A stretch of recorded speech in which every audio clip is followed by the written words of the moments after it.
Hallelujah, price the lord. ದೇವರ ಪರಿಶುದ್ಧ ನಾಮಕ್ಕೆ ಸ್ತೋತ್ರವಾಗಲಿ. ರಾತ್ರಿ ವೇಳೆಯಲ್ಲಿ ಮತ್ತೊಂದು ಆವರ್ತಿ ನಮ್ಮನ್ನೆಲ್ಲ ತಗ್ಗಿಸಿಕೊಂಡು ಕರ್ತನ ಕರಗಳನ್ನು ಒಪ್ಪಿಸಿಕೊಡೋಣ.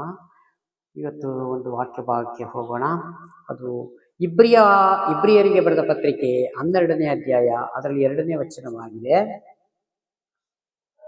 ನಂಬಿಕೆಯನ್ನು ಹುಟ್ಟಿಸುವ ಆತನು ಪೂರೈಸುವ ಆತನು ಆಗಿರುವ ಯೇಸುವಿನ ಮೇಲೆ ದೃಷ್ಟಿ ಇಟ್ಟು, ಹಾಲೆಲೂಯ, ನಮಗೆ ನೇಮಕವಾದ ಓಟವನ್ನು ಸ್ಥಿರದಿಂದ ಓಡೋಣ. ಇಲ್ಲಿ ಇಬ್ರಿಯರಿಗೆ ಪತ್ರಿಕೆಯಲ್ಲಿ ಇಲ್ಲಿ ಮೇಲೆ ಹೇಳ್ತದೆ, ನಮಗೆ ಸಂಭವಿಸುವ ಕಷ್ಟಗಳನ್ನು ತಂದೆಯ ಶಿಕ್ಷಣವೆಂದು ತಿಳಿದು ನಾವು ಸಹಿಸಿಕೊಳ್ಳುವಂಥದ್ದು ಆಗಿದೆ. ಯೇಸುಸ್ವಾಮಿ ಇಲ್ಲಿ ನಮ್ಗೆ ಹೇಳ್ತಾರೆ, ನಂಬಿಕೆಯನ್ನು ಹುಟ್ಟಿಸುವ ಆತನು ಪೂರೈಸುವ ಆತನು ಆಗಿರುವ ಯೇಸುವಿನ ಮೇಲೆ ದೃಷ್ಟಿ ಇಟ್ಟು. ನಂಬಿಕೆ ಹುಟ್ಟಿಸುವರು ಯೇಸುಸ್ವಾಮಿ, ಪೂರೈಸುವ ಆತನು ಯೇಸುಸ್ವಾಮಿ ಆಗಿದ್ದಾರೆ. ನಮ್ಗೆ ಏನು ಕೆಲಸ? ನಾವು ನಂಬಿಕೆ ಇಡುವುದು. ಹಾಲೆಲೂಯ. ಇಲ್ಲಿ ಯೇಸುಸ್ವಾಮಿ ನಮ್ಗೆ ನೋಡಿ, ನಂಬಿಕೆಯನ್ನು ಹುಟ್ಟಿಸುವ ಆತನು ಯಾರು? ಯೇಸುಸ್ವಾಮಿ ಹುಟ್ಟಿಸುವರಾಗಿದ್ದಾರೆ. ಅದನ್ನ ಪೂರೈಸುವರು ಅವರೇ ಆಗಿದ್ದಾರೆ. ಹಾಲೆಲೂಯ. ಹಾಗಾಗಿ ಯೇಸುವಿನ ನೋಡಿ ಪೂರೈಸುವಾತನು ಆಗಿರುವ ಯೇಸುವಿನ ಮೇಲೆ ದೃಷ್ಟಿ ಇಟ್ಟು ನಮಗೆ ನೇಮಕವಾದ ಓಟವನ್ನು ಸ್ಥಿರದಿಂದ ಓಡೋಣ.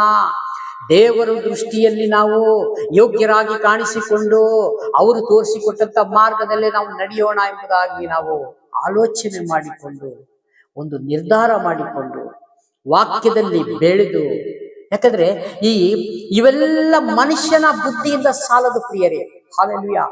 ನಮ್ಮ ಬುದ್ಧಿಯಿಂದ ಓಡಿ ಓಡಿ ಓಡಿ ನಾವು ಸಾಕಾಗ್ತೀವಿ ಹೊರತು ನಮ್ಗೆ ಯಾವ ವಾಕ್ಯವನ್ನು ಅರಿವು ಆಗುವುದಿಲ್ಲ. ಆ ಲೆಕ್ಕದಲ್ಲಿ ನೋಡಿದ್ರೆ ಇವತ್ತು ಯೇಸುಸ್ವಾಮಿ ಲೋಕದಲ್ಲಿ ಎಲ್ಲರಿಗೂ ಗೊತ್ತು, ಆದರೆ ಅವ್ರಿಗೆ ಯಾಕೆ ನಂಬ್ತಾ ಇಲ್ಲ? ಅವರಲ್ಲಿ ದೇವರಾತ್ಮನ ಕಾರ್ಯ ಮಾಡ್ತಾ ಇಲ್ಲ. ದೇವರಾತ್ಮನ ಕಾರ್ಯ ಮಾಡಬೇಕು ಅಂದ್ರೆ ನಾವು ಯೇಸುಸ್ವಾಮಿ ಬಳಿಗೆ ಬರಬೇಕು, ವಾಕ್ಯಗಳನ್ನ ಓದಬೇಕು, ಪ್ರಾರ್ಥನೆ ಮಾಡಬೇಕು. ಈ ಲೋಕದ ವೈಭವ ಜಂಜಾಟದಿಂದ ದೂರ ಇದ್ದು, ದೇವರಾತ್ಮನೇ ನೀವು ನಮಗೆ ಸಹಾಯ ಮಾಡಿ, ನಾವು ಈ ಲೋಕದಲ್ಲಿ ಇದೀವಿ, ಆದರೆ ನಿಮ್ಮ ವಾಕ್ಯದ ಪ್ರಕಾರ ಜೀವಿಸಕ್ಕೆ ನನ್ನಿಂದ ಆಗ್ತಾ ಇಲ್ಲ. ನನ್ನ ಸ್ವಂತ ಬುದ್ಧಿ, ನನ್ನ ಸ್ವಂತ ಜ್ಞಾನ, ನನ್ನ ಸ್ವಂತ ಯಾವುದೇ ಆಲೋಚನೆಗಳಿಂದ ನಡೆಯಕ್ಕಾಗ್ತಾ ಇಲ್ಲ. ನೀವು ನನ್ನೊಳಗೆ ಇದ್ದು ಕಾರ್ಯ ಮಾಡಿ ಎಂಬುದಾಗಿ ಯಾರು ಮನಮರುಗುತ್ತಾರೋ ಅವರಿಗೆ ದೇವರೆಲ್ಲವನ್ನು ಪ್ರಕಟ ಮಾಡ್ತಾರೆ. ಹಾಲೆಲೂಯ. ಯಾಕಂದ್ರೆ ಮನುಷ್ಯನ ಬುದ್ಧಿ ನಮ್ಗೆ ಅಷ್ಟು ಸುಲಭವಾಗಿ ದೇವರ ವಾಕ್ಯವನ್ನು ಗ್ರಹಿಸಿಕೊಳ್ಳಿಕ್ಕೆ ಆಗುವುದಿಲ್ಲ. ಅದಕ್ಕೆ ನಿನ್ನ ಮಾರ್ಗ ನನ್ನ ಮಾರ್ಗ ಅಲ್ಲ, ನಿನ್ನ ಆಲೋಚನೆ ನನ್ನ ಆಲೋಚನೆ ಅಲ್ಲ. ಹಾಲೆಲೂಯ. ಯೇಸುಸ್ವಾಮಿ ದೇವರು ಹೇಳ್ತಾರೆ, ಮನುಷ್ಯರೇ ನಿನ್ನ ಆಲೋಚನೆಯೇ ಏನೂ ಇಲ್ಲ. ನೀವು ಅದಕ್ಕೆ ನೋಡ್ರಿ, ದೇವರನ್ನು ಧನವನ್ನು ನೀವೆರಡು ಸೇವಿಸಲಾರ್ರಿ. ಹಾಲೆಲೂಯ. ಎರಡು ಯಜಮಾನನಿಗೆ ನೀವು ಸೇವೆ ಮಾಡಲಾರ್ರಿ.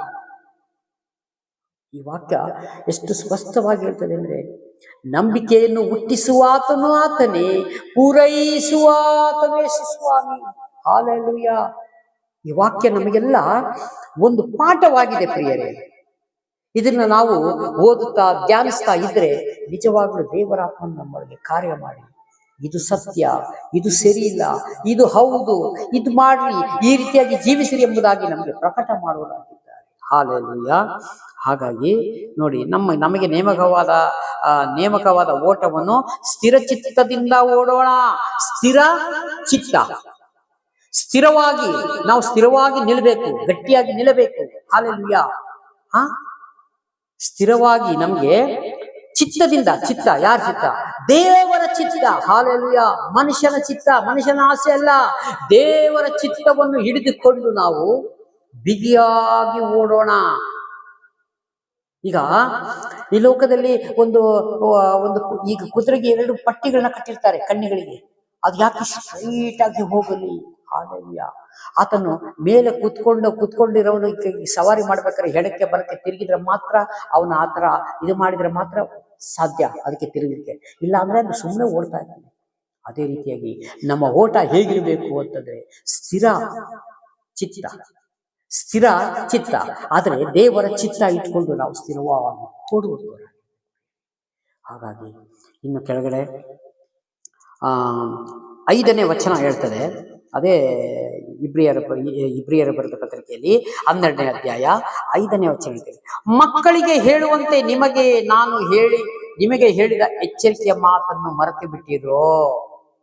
ಮಕ್ಕಳಿಗೆ ಹೇಳ್ಕೊಟ್ಟಂಗೆ ನಿನಗೆ ವಾಕ್ಯ ವಚನಗಳನ್ನ ತೋರಿಸ್ಕೊಟ್ಟಿದ್ದೀನಿ, ಹೇಳ್ಕೊಟ್ಟಿದ್ದೀನಿ. ಪರಲೋಕ, ಈ ಲೋಕದ ಈ ಭೂಲೋಕದಲ್ಲಿ ಇರೋದು ಹೇಗೆ ಜೀವಿಸ್ಬೇಕು, ಪರಲೋಕ ರಾಜ್ಯ ಹೇಗೆ ಸೇರ್ಬೇಕು.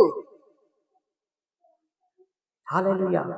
ಇದೆಲ್ಲ ನಿಮ್ಗೆ ನಾನು ತೋರಿಸಿಕೊಟ್ಟಿದ್ದೀನಿ. ಆದರೂ ನೀವೇನ್ ಹೇಳ್ತಾರೆ ಇಲ್ಲಿ ದೇವರು ಮಕ್ಕಳಿಗೆ ಹೇಳುವಂತೆ ನಿಮಗೆ ಹೇಳಿದ ಎಚ್ಚರಿಕೆ ಮಾತನ್ನು ಮರೆತು ಬಿಟ್ಟಿರೋ.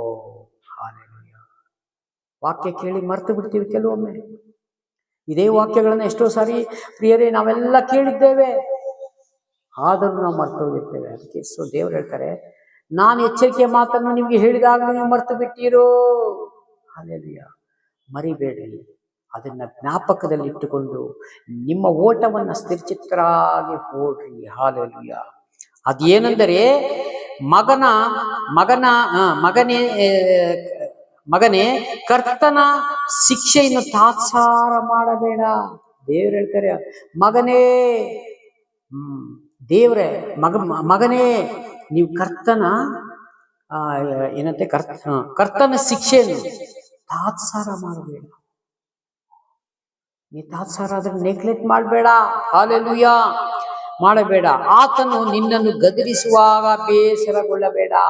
ದೇವರು ಗದರಿಸುವಾಗ ಬೇಸರಗೊಳ್ಳಬೇಡ. ಈಗ ಒಂದು ಮನೆಯಲ್ಲಿ ತಂದೆ ತಾಯಿ ಮಕ್ಕಳಿಗೆ ಅವರು ಸರಿಯಾದ ರೀತಿ ನಡಿಬೇಕು ಎಂಬುದಾಗಿ ಒಂದು ಆಲೋಚನೆ ಮಾತುಗಳನ್ನ ಹೇಳ್ತಾರೆ, ಒಂದು ಗದರಿಸ್ತಾರೆ. ಅದಕ್ಕೆ ಮಕ್ಕಳು ಬೇಸರ ಮಾಡ್ಲಿಕ್ಕೆ ಆಗ್ತದಾ? ಇಲ್ಲ. ಬೇಸರ ಮಾಡಬಾರ್ದವರು.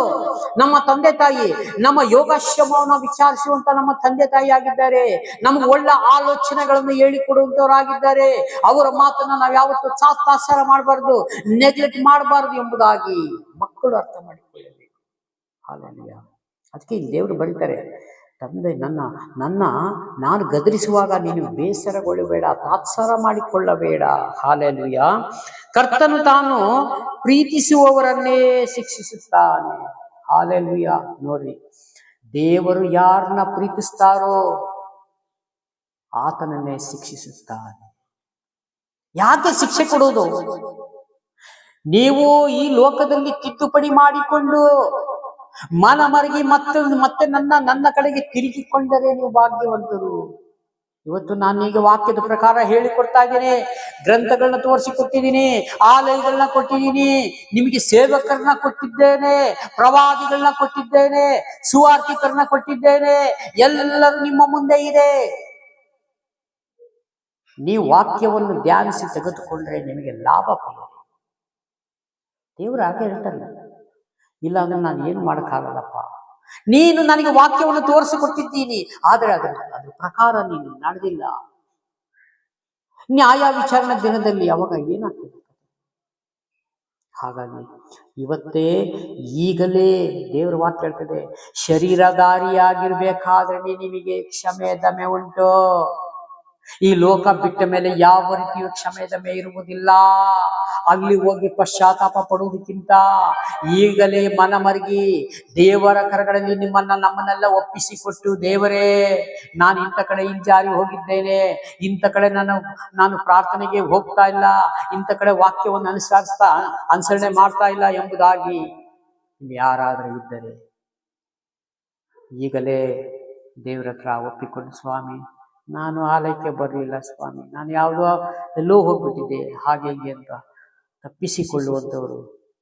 ಆದರೆ ಲೋಕದಲ್ಲಿ ಜಂಜಾಟಕ್ಕೆ ಒಳಗಾದಂಥವರು ಯಾರಾದರೂ ಇದ್ದರೆ ದಯಮಾಡಿ ದೇವರ ಹತ್ರ ಕ್ಷಮಾಪಣೆ ಕೇಳಿಕೊಂಡು ಮನಮರಗಿ ಮತ್ತೆ ವಾಕ್ಯದ ಕಡೆ ಗಮನವಿಟ್ಟು ತಿರುಗಿರಿ. ಆಗ ದೇವರೆಲ್ಲವನ್ನು ಕ್ಷಮಿಸುವಂಥವರಾಗಿದ್ದಾರೆ. ಈ ಕೊಟ್ಟಂಥ ಸಂದೇಶಕ್ಕಾಗಿ ಸ್ತೋತ್ರ ಮಾಡಿಕೊಳ್ಳೋಣ. ಚಿಕ್ಕ ಪ್ರಾರ್ಥನೆ ಮಾಡಿಕೊಂಡು ಮುಕ್ತಾಯ ಮಾಡೋಣ. ಪ್ರೀತಿ ಸ್ವರೂಪನಾದ ದೇವರೇ ಸ್ವಾಮಿ, ನಿಮಗೆ ಮಹಿಮೆಯಾಗಲಿ. ಈ ಕೊಟ್ಟಂಥ ಪತ್ರಿಕೆಯಲ್ಲಿ ಸ್ವಾಮಿ ದೇವರೇ ಕರ್ತನೆ, ಹಾಲೆಲೂಯಾ, ಈ ಮಾತನಾಡೋದಕ್ಕಾಗಿ ಸ್ತೋತ್ರ ಸ್ವಾಮಿ. ಯಾರ್ಯಾರು ಕರ್ತನ ನಂಬಿಕೆ ಕಡಿಮೆಯಾಗಿದೆ ಸ್ವಾಮಿ, ಅವರೆಲ್ಲ ನಂಬಿಕೆಯಿಂದ ಹೆಚ್ಚಾಗಿ ಬರುವಂತೆ ಸಹಾಯ ಮಾಡಿ. ಈ ವಿಡಿಯೋ ಮುಖಾಂತರ ನೋಡುತ್ತಾ ಪ್ರತಿಯೊಂದು ಕುಟುಂಬಗಳನ್ನು ನೆನೆಸಿ ನಿಮ್ಮ ಕರಗಳಲ್ಲಿ ಒಪ್ಪಿಸಿಕೊಡ್ತೀನಿ. ಪ್ರಾರ್ಥನೆ ಕೇಳಕ್ಕಾಗಿ ಸ್ತೋತ್ರ. ಯೇಸು ನಾಮದಲ್ಲಿ ಬೇಡಿಕೊಂಡಿದ್ದೀನಿ ಜೀವಳ ತಂದೆ, amen. Praise the Lord. God bless you. ದೇವರೆಲ್ಲರನ್ನು ಆಶೀರ್ವದಿಸಿ. Amen, amen.